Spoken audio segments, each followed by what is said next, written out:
Hi, HR Nation. Welcome back to another episode of the HR Leaders Podcast, the show where we explore the future of work with industry experts and HR executives in the world's leading global brands.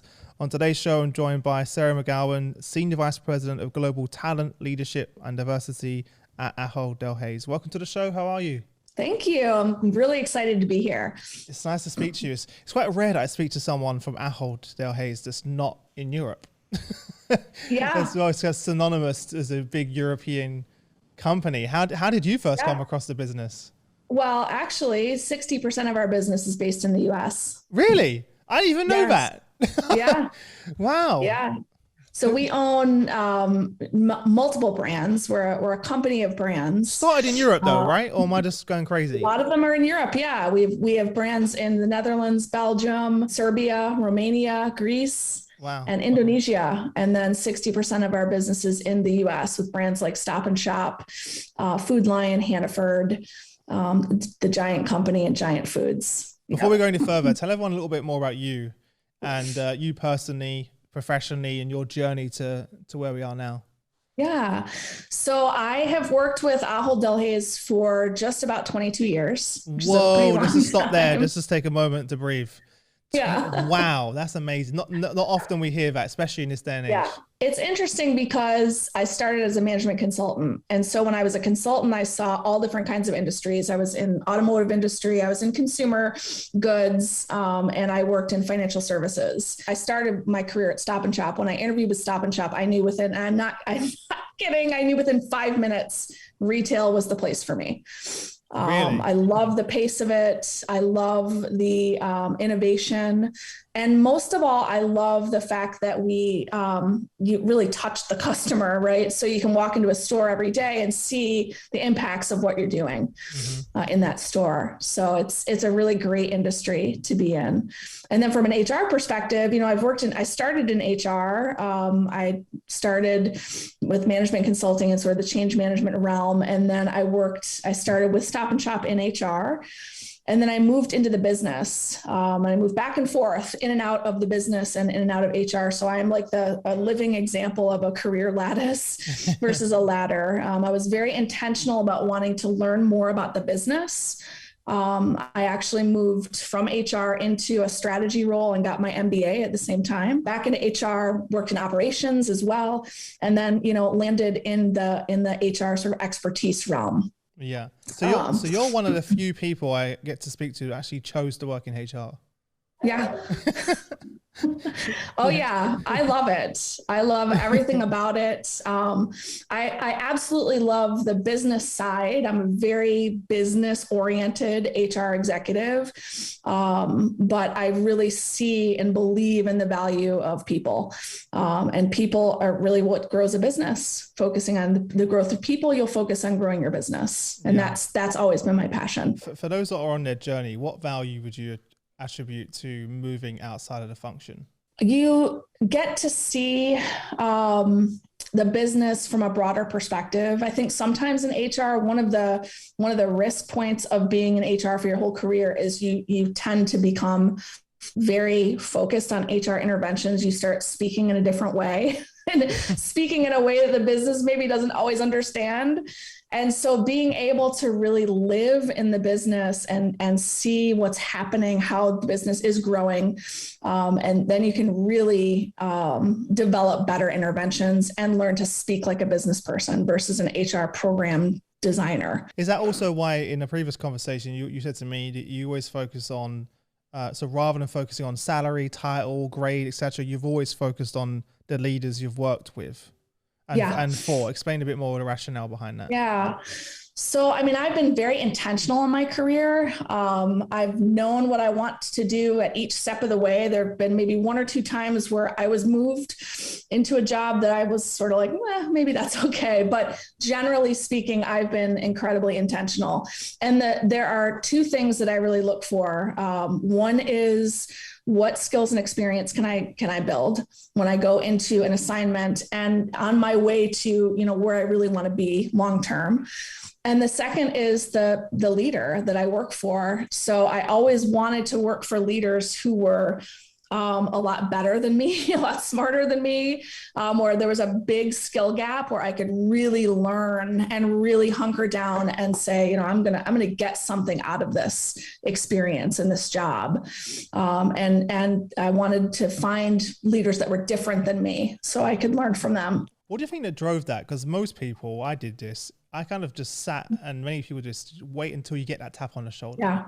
Right. Or that opportunity, your manager says, oh, Chris, here we go. But it's a common theme throughout doing this for so long. A lot of the successful leaders that I spoke to, they have this innate desire to just go get it, take risks. Don't wait for someone to tap, just take ownership of projects that, even have something to do with a role in some cases.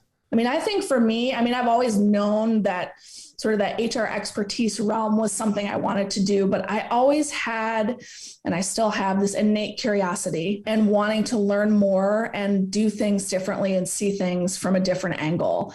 And I think that for me was a very, very big driver. I like to see the big picture, the systemic, realm of an organization. And for me, when you just work in one place and you're kind of just waiting for someone to tap on you and say, oh, now go do this next, you're not managing your own destiny, right? Yeah. So I always had that drive, and I still do have the drive to do different things, and to learn different things. I do think some of it came from the consulting industry and starting out as a consultant, because you change projects and you change companies. And it was always the most terrifying, yet the most satisfying time when you changed a client, because you walked in and you were able to recognize how much you didn't know about that company, about that client, about that industry, about what the project, but you also were able to reflect on how much you learned in your last experience. Yeah. So it was a really, really fun time whenever you got to switch projects from that perspective. And I think that has stayed with me throughout my career too. Yeah, it's tough, but it's during those moments where the most growth happens, right? Exactly. Terrifying yet satisfying. Yeah, you're like, I need to stay in this. And it's me and Shane, we always one of our sayings that we say is seek discomfort, because we know that it's in that discomfort is where the magic happens. Like, although it doesn't feel that way. No, not at the time. It never feels that way. But on the other end, you're like, I'm so happy I did that, right? And it's really important because no one knows your own personal comfort zone. So that's where the management of your career comes in. You need to know what is it that you need to push on to learn more, and where do you really need to focus your efforts from a growth perspective. Yeah. I felt like I always kind of knew that and understood that, and said, I really need to go learn this from this person. I need to see that. I need to learn more about the financials. All those elements are really important. Well, let's talk about D&I, because I know that's a big passion of yours. A big question is from our audience is, how do we go beyond the traditional elements of D&I to the ones that really transform the business? Yeah. I think this goes back to what we were just talking about in terms of the change and wanting to always seek, growth. I've worked in the D&I space for quite a long time. Actually, I would say across my career, I've worked in D&I, driving it, implementing it, owning it for over 15 years. So I have noticed, and I see that a lot of the companies, and when I go to external conferences, we continue to focus on those traditional elements of D&I, things like affinity groups, unconscious bias training, diversity councils, external partnerships. And all these things are really foundational from a D&I perspective, and they're important, but they've become price of entry, and they're not really driving change as much as we need to drive change. So if you run a D&I function, you have to do those things, but then there's a lot more we have to raise the bar on in order to really grow from a D&I perspective in our organizations. And I see this across the industry, not just in my own company. This is a common theme that I'm seeing right now. So what are some of those practices then that really drive it? Yeah, I focus on three things primarily, in addition to all those price of entry things that we have to do as D&I professionals. But there's three elements that I think are really critical. The first is around leadership accountability.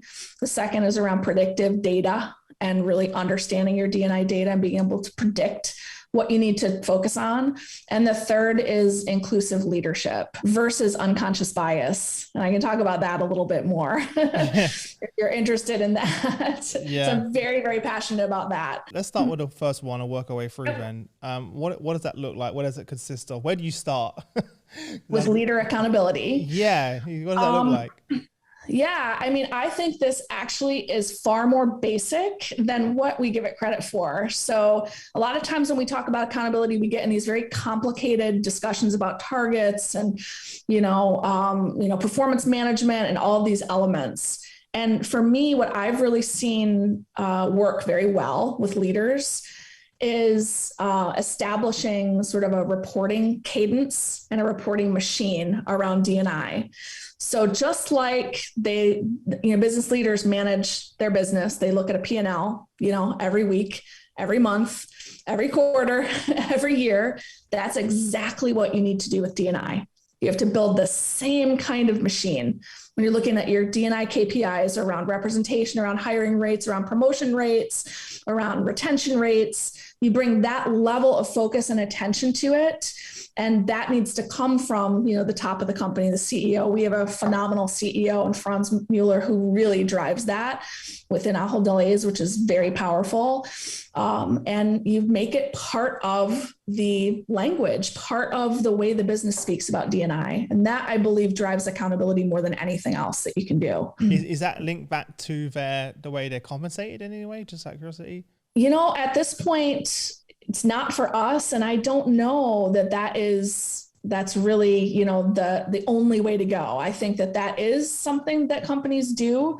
And I've seen companies do that. But again, we haven't seen a lot of movement from that. So to me, it's all about putting the pressure on in terms of really talking about this, like you talk about sales and like you talk about profit every single week, every single quarter, every single year.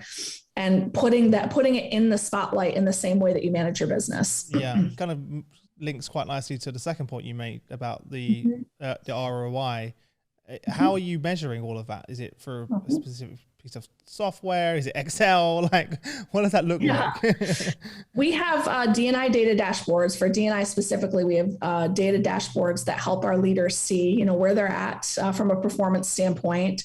But then importantly, we measure inclusion. We measure it every year in our annual associate engagement survey. So we've got 5 items that we see drive inclusion, and we measure that because for us, D&I is not just about the mix, it's also about the culture, right? So we measure that, and we look at that every year through a lens of demographics too. So we want to see how are all different people in our company experiencing the culture, and does everyone feel included in the same way? And that is incredibly useful for us to do. And I'm sure the same way you see your annual results, you're also looking at that with the same attention and priority. And then the last part, I always see a lot of controversy about, does unconscious bias training work? And you get some people shouting from the roof that it doesn't, some the opposite. What are your thoughts on that? Yeah, I mean, I really think I have quite a bit of passion around this. I feel that unconscious bias as a concept is really important. And that is something that we must focus on. But I think in our field, we need to really be thinking about leading the way from unconscious bias to conscious inclusion, and people being much more intentional about being inclusive. I think that what happens sometimes with unconscious bias training, if you only focus on unconscious bias as a training initiative, it can lead to people being a bit defensive. It can lead to them feeling like, because it's unconscious, there's nothing they can do about it. And so for me, I feel it's really important that we talk about bias as a concept because it's there, it exists, but you train people on how to consciously include everyone from all backgrounds and give them really great tools and tips around doing that, so that they walk out of sessions with really practical, everyday things that they can be doing to be more inclusive. Otherwise, you just kind of feel helpless if the mentality is always unconscious. So Yeah. There's nothing I can It's do. unconscious. Yeah. And so therefore there's nothing I can do about it. It actually can create a sense of apathy. And I think we've seen unconscious bias training has been a really big initiative for probably, 5 or 10 years. And again, when we look at D&I, just generally not in our company, but across all companies, we aren't moving it fast enough. We aren't making enough improvements in this regard. And so I think it's an important concept, but it needs to be wrapped together with something else. I can say we are actually doing this. So we are partnering with a company called Mind Gym right now, and we are implementing inclusive leadership training. We've really leaned into this in the past year. And we've run over 5,000 sessions. I'm sorry, 260 sessions with 5,000. I was about to say that's a lot. Yeah, no, 260 sessions. We might get to that down the road. I don't know, but it's 260 sessions, and we have seen our leaders respond really well to wrapping the concept of bias into inclusion and how to be more inclusive. That's been exciting to see. I'm not going to ask you to share all the details, but what does that session look like? There's actually 3 or 4 different sessions, but they're all very short. They're like 60-minute sessions. One of them is 90 minutes. But there's a couple of elements that we focus on during the sessions. First is really looking at the science of exclusion, which I think is very helpful for people to understand. When you look at, the neuroscience aspect of, when people are excluded, it actually generates physical pain and it hurts. Wow. And that is a human condition, right? Everyone's felt excluded at one point in time, and people can really relate to that on a very human level. But then when you look at this and you say, okay, if you apply that kind of scientific view and look at underrepresented groups or historically marginalized groups who feel excluded a lot, in business and in their lives, what does that mean? And what is that doing to, our people when they feel excluded more often and more consistently? We are looking at that. And then we're giving, very, very clear guidance around how to be more inclusive, leveraging empathy, and authenticity, building belonging, understanding power dynamics and what happens as you move up in an organization and how that impacts your ability to include people. There are elements of bias that we cover, and some of those elements come out loud and clear for people. Yeah. What's the feedback been so far? The feedback has been amazing. I mean, we've got, 86% of the participants, of which there are 5,000, would say that they'd recommend this training to their colleagues, which is a pretty big deal. Yeah. Yeah. Is there any resistance going in? Some leaders think, oh, I don't want to go in and say the wrong thing, or... I mean, there's always resistance to, That's true, to learning, but I do feel that the way that we've been able to frame this around the more positive focus on inclusion is really helpful. And I do feel leaders are seeing a lot of value in this and they've appreciated it. I think too, during the pandemic, we're all talking about the pandemic so much, but our leaders are just searching for things that they can do to help, their teams and to help individuals. And I really believe that this intentional inclusion is critical. And so they've responded well to that in terms of, what can we be doing to really level the playing field and make sure that everyone feels included and feels engaged through the pandemic as well. So there's a tie there too. Yeah. And also they're learning together, right? As leaders, It's nice to be in an environment where you can go through it together as well, which is always a great thing. With their teams. That's right. They have a lot of fun with that. Exactly. On the point you just mentioned, then obviously building an inclusive culture is super important, because if you're bringing people into an environment, they're going to leave just as fast if it's not an inclusive culture. So how are you doing that? But at the same time, also making sure you have a diverse pipeline. So, we look a lot at our pipeline in terms of, getting managers ready to become directors, getting directors ready to become VPs, so on and so forth. We have a really very healthy internal fill rate. And so for us, one of the things that we look at, again, coming back to data, we look at our succession pools. And we look to our leaders to develop successors in a very broad manner. So they have a diverse successor candidate slate, as well as candidate slates when they hire immediately, with a posting. So that's something that's a real focus for us, because we feel strongly that if we're getting our leaders ready sort of further down in the pipeline, the manager level, the director level, then we'll be able to move those numbers from a representation standpoint at a faster pace. Mm-hmm. It's also quite interesting for you because you also look after the learning function. Yeah. There's a real benefit, isn't it, for you and the team and the business that you're looking after all of those elements. Does that make sense? Well, I'm trying to say, because sometimes in companies there's that disconnect. I think it's a huge benefit to be able to do that, to be able to look at the learning and development and really the leadership development functions, and make sure that they're driving and supporting the diversity and inclusion needs that we have. Yeah, 100%. And that's a disconnect I see a lot in businesses that I speak to as well. Agree. In many ways, they're running in different directions as well. It's like an us and them mentality. One's going this way, one's going that way. We actually did something pretty interesting in that regard, where we have, and most companies have these, a leadership model, right? Where you look at what are the behaviors you want leaders to exhibit. And we, 3 years ago, looked at our leadership model and pulled inclusive leadership behaviors right into it.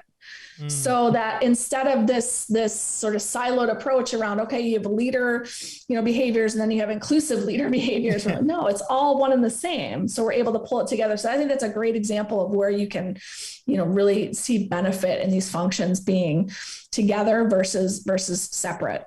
Yeah. I feel like we're going to have like 3 episodes just for one part of your role. We're not going to fit them all in. As you mentioned earlier, you've been doing sort of D&I work for 15 years, I think you said, right? Yeah. What would you say, it's probably quite a tough one, but question, but what would you say is a project or initiative that you've worked on that's had the most value and the most meaning that you are proud of? I mean, that's a hard one. That is a hard one to answer, actually. No, because you're doing so much great work. I'm just wondering, what's something that you've done that you feel like has had the most impact? And it's my team. Yeah, my team has really done a lot. I think that, recently we've done quite a bit of work around measuring the impact of what we're doing. Mm-hmm. So I'm very proud of that work per se, but also very proud of the impact that we're seeing, and really connecting our interventions back to the return on investment. So again, back to my original point at the beginning of this, speaking like a business person, right? So I think very often in HR, we look at things and say that it's too soft to measure. I don't believe that. I believe that we can absolutely measure and evaluate the return on investment that we are delivering. And so that is about 2 years ago, we started work in this space to really connect the dots between, our engagement scores, our learning and development scores in our surveys, and revenue generation, which is really phenomenal to see the amount of revenue that we can generate by driving those factors and continuing to develop our leaders and continuing to grow our leaders effectively. There is a bottom line to that in terms of the revenue that we can generate. Yeah. Having gone through that process, then what advice would you give, or what should leaders keep in mind as they go through that process? I'm sure that wasn't easy to do that. Mm-hmm. I think that, it's not easy, but oftentimes we do overcomplicate it in HR. And so we really tried to simplify this process and look at it through a very simple lens of using our associate survey data and store performance and revenue data and connecting those dots. We took all the noise out. So I think sometimes when you start thinking about measurement and, accountability and all these things, we get so wrapped up in the complexity of it. Yeah. And I feel that it's a lot easier than it seems. So, just to give you a bit of an example around it, for us, we measure something in our survey called ENPS, which normally people look at that and say likelihood to recommend as a great place to work for people. But we actually look at, no, our associates recommending our stores as a great place to shop. That's our ENPS score. Okay. And we look at that and intuitively you'd say, of course, if your associates are recommending your stores as a place to shop, it's going to drive performance. That's intuitive. And, for me, I was like, well, let's measure it. let's actually look at it. And so we did. And we looked at our ENPS scores, and we can see that, the more improvement you make to ENPS, there is a direct positive impact on revenue growth, hundreds of millions of dollars of revenue through this. So then we take that and we say, well, what drives ENPS? And what drives ENPS is how people feel about their managers. Well, how do we create better managers? We develop them through leadership development programs. So there's this direct connection now between leadership development and revenue. Well, that's my next question was going to be, do you measure learning and development the same way? And the answer is yes. And not only yes, but it's the same, it's linked. It's linked. Yeah. It's absolutely linked. And we actually look at our learning and development programs. We look at the people who've been through these programs versus the people who haven't, and how much more contribution to ENPS the people who have been through the programs make versus the ones who haven't been yet. Yeah. We can see it directly. So that's been exciting, and it's a lot of fun to see that. And it's great to have the data. Again, you're speaking like a business person. When you have that data, what are the keys in terms of how you then present it? Because where I see, again, I've been doing this quite a long while, having a lot of these conversations. I see companies collect this data and they overcomplicate the actual presenting of it. Does that make sense to the leadership team? Yes. It's just too much. It's just too much.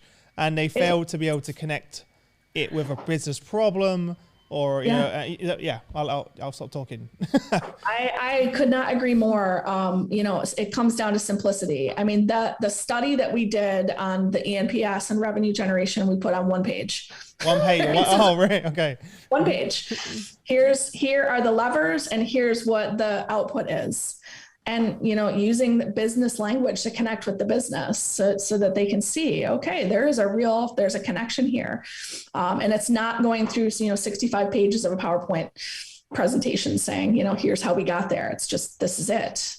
They don't need to know all the how we got there. Yeah, that's the part, right? Normally you got 50 pages of how we got there and it's like, oh my God, it's so painful.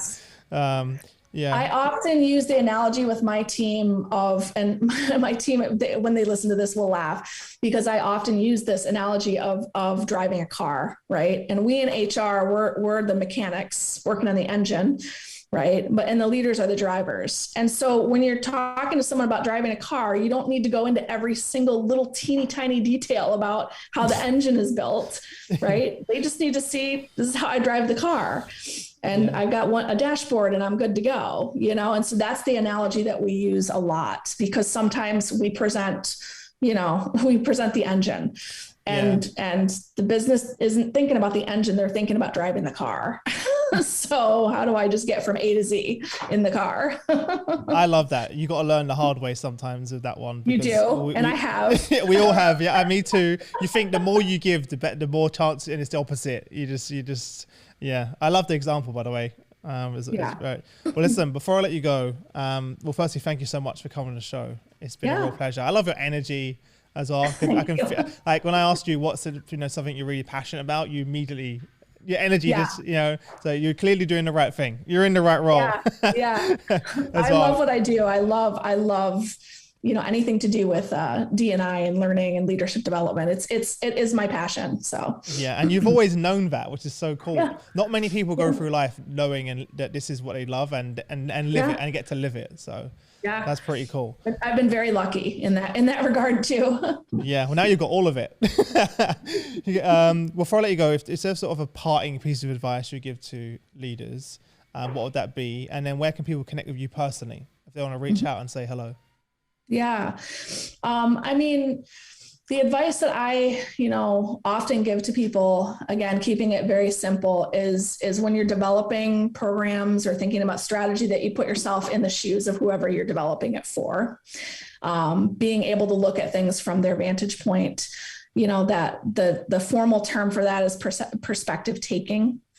And I think that has really taken me a long way in my career, being able to do that. And really thinking about, so for me, it's, how are the stores going to respond to this? And will this actually sell more peanut butter? Right. That's what it comes down to, right? Yeah. Yeah. And then to connect with me personally, I'm on LinkedIn. Nice. So happy to connect with anyone on LinkedIn. I'm pretty active out there in LinkedIn as well. Amazing. Well, thank you again. And I look forward to doing this again soon. Thanks, Chris. It's been great.